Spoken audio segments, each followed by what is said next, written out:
breaking down Week 9 in the Mountain West.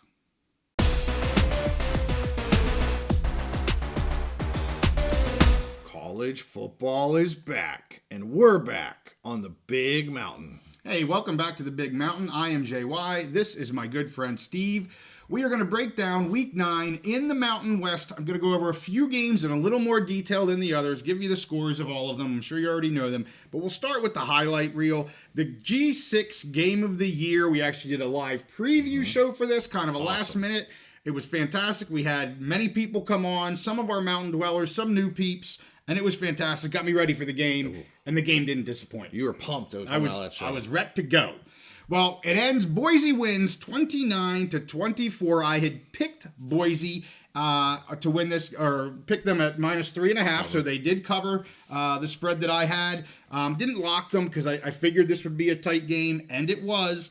A little bit lower scoring than I thought it might be, but overall was about where we're at. A couple of the focuses that we had here, Steve, were special teams. UNLV's special teams were not a factor in this game. They have been many games this season, but this was one that they were not in terms of turnovers, kick return, punt return for touchdowns, anything like that, which was big because that's a big part of their game. And then turnover margin was one that we really talked about. Coming into the game, UNLV had a positive 12 turnover margin, and Boise had a positive 1 turnover for the Broncos. Big turnover, big difference there. The fact that Boise wins the turnover battle, the fact that the special teams really isn't a factor in this game, really play into this. And I will also say, I think Boise's defense showed up better than I thought they would. They are just able to get to the quarterback. They had 6 sacks in this game, Steve. They now lead the nation. I just saw today in sack differential. I believe it's plus 29. Lead the nation in sack differential. They're able to keep White in check for the most part. He had 5 catches for 57 yards. Malik Williams did all he could. I mean, he's a dual threat. You saw him be that dual threat. 12 of 21, 179 yards, threw 2 touchdowns, did have the 1 interception. He also ran 19 times for 105 yards and a touchdown, did everything he could. But the Boise defense really stepped up and looked really, really well. Talking about the offense here for the Broncos, Genty, 33 carries for 128 yards. He did have the last touchdown of the game to win the game earlier in the fourth quarter, but it was the deciding points to win the game for the Broncos. And UNLV here, they have been averaging, coming into this game, they averaged holding teams to 104 rushing yards per game. So everybody goes, oh, Genty only had 128. Not only, he had 128 against a team that has a very stout run defense, so nothing, no issues there with Genty. He did get that touchdown. Yeah, okay, he didn't have 300 yards, but he did everything he could. Madsen, very, very efficient, 18 completions on 209 yards, 1 touchdown, had 3 runs, 58 yards. One of them was the big one kind of early on. Malik Williams had a biggie, and Madsen's like, well, I can do it too. They're both trading these big rushing yards for the quarterbacks there. But Madsen did everything he could. When we had Aiden on, who did the pregame, he's a good game manager. Mm-hmm. He was a perfect game manager in this. They did everything right here. So props to the Broncos. Keep your heads up, Rebels. You're still in this. A lot of season left. I know you watched it, Steve. Yeah. What were your thoughts? A few thoughts. One, like you said, the pass rush for the Broncos was just amazing. Yeah. Especially, I mean, that was all game, but in the second half, I really thought they got in Williams' head. As soon as he was taking the snap, he was looking to scramble, looking to move, looking to avoid that pass rush. Yeah. And that's hard when you're playing quarterback and the pass rush is in your head right away. My other point is, very even game, really good game. UNLV did a great job of slowing down Genty, which we were wondering if they could do that for most of the game. When we got into the fourth quarter, Boise, because it was a very close game, Boise kind of finally asserted themselves. That fourth quarter drive where they took the lead, just a nice long drive, very balanced between using Genty and Madsen, picking up first downs, having a drive, having a touchdown drive. When you need to take the lead and win the game, that's what championship teams do. And the other thing that they did, which is just as important as getting a touchdown to take the lead. Is the last drive, they got the ball with like 6.5 minutes to go, something like that. Again, after a 19 or 13 play drive, they had, I think, a 19 play drive where they just drove down the field. And first down after first down, Genty, even though he was banged up a little bit and had been held, he was getting yards, tough yards, falling forward, getting 3 or 4 yards every time. Madsen was picking up first downs with, finding the open receivers, whatever. I think they went for it on fourth down a couple times, got it, and I texted you and I said, dude, like, they might just run the clock out, and that's exactly what they did. Yep. That's what championship teams do. A drive to take the lead, and then another drive to just run 6.5 minutes off the clock. And unfortunately, there was nothing UNLV could do at that point. Right. Yeah, no, that's a great point. And Genty, we texted during the game. I mean, they're just multiple times where he was so close to breaking one. Props to UNLV defense. Their players would never give up on it. They get him, kind of at the foot. They get him with the shoestring tackle type of deal. And yeah, I mean, he was close. Early in the game, his first couple went for losses. Yep. They were getting into that backfield. Yep.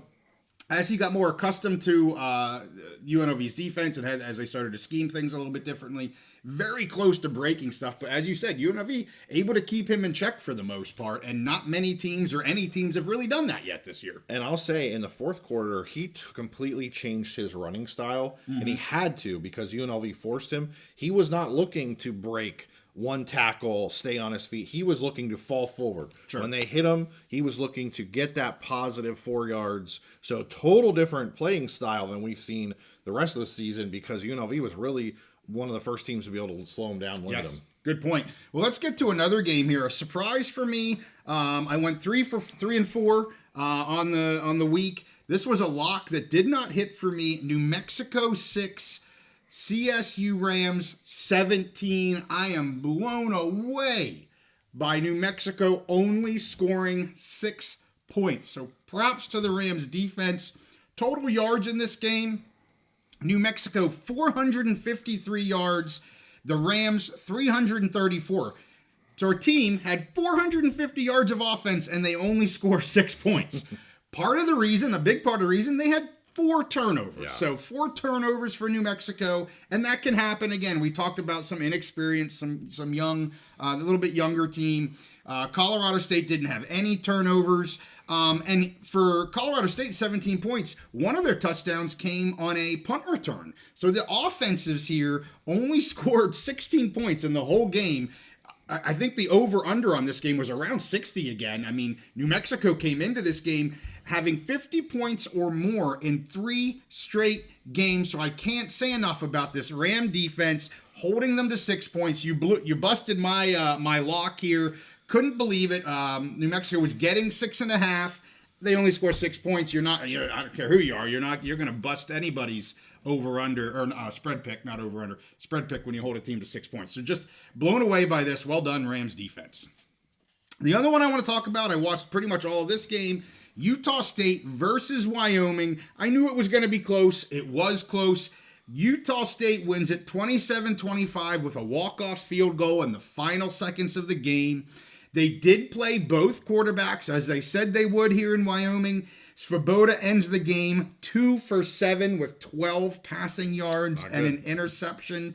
Anderson comes in, is 15 of 24 and 182 yards. Yes, he's going to make mistakes. Did he miss some targets and everything? Absolutely. But I was big on Svoboda. It's either not his time or it's not going to work out for him. If the Pokes want to win some games here at this point, you got to go with Anderson. I mean, he clearly had the better arm. He was making the better reads. They were able to score some points with him at the quarterback situation. The part that really, I just have to bring this up. Svoboda, they did two drives for Svoboda to start the game. They have Anderson come in and do 2 drives. And at the very end of the first half, they bring Svoboda back in. And I go, oh, buddy. And this was about 1.5 minutes left or something. I'm like, just don't throw an interception. Just don't throw. And guess what he does? He throws an interception. Utah State turns around and gets points right before the end of the half. killer. You just can't let it happen. I do want to give props to the Wyoming defense because this Utah State offense has scored a lot of points this season. I mean, holding them to 27, this is less points than UNLV held them to. This is less points than Boise State held them to. I thought the Wyoming defense here played very well in this game against a good offense, so I give a lot of credit to Wyoming's defense. And at this point, I think we just have to go with Anderson. Whaley did not play in this game. They at first thought he would. He did not. He will play in the next game. But, the Pokes lose another one, and I'll give credit to the Aggies. They fought hard. This is only their second win of the season. Both these teams coming in with one win. Just two teams kind of at the bottom of the Mountain West. One of them is going to pick up a dub, and that was the Aggies. Real quick, as far as the quarterback situation, it seems like Anderson fits. Well, obviously he played better. But I think part of that, I didn't see the game live. I watched some highlights and I read some about the game after you were kind of updating me as well via text. It seems like Anderson plays the style, fits the style that the coaches want more. Yeah. Wouldn't be surprised if we see a transfer in Svoboda's future to a different team that wants to use more of a running quarterback, dual threat quarterback system. Well, coach doesn't seem like he wants to lose Svoboda, but we'll see. Yeah. You got to hitch your wagon to somebody here eventually. Yeah. So the other couple games I just want to mention real quick. Wazoo went down to San Diego State, beat them 29-26. Very close game. I watched this first half. The Aztec defense plays very, very well. So this was a good team. I see more wins in the Aztecs' future here to end this season. San Jose State went to Fresno State.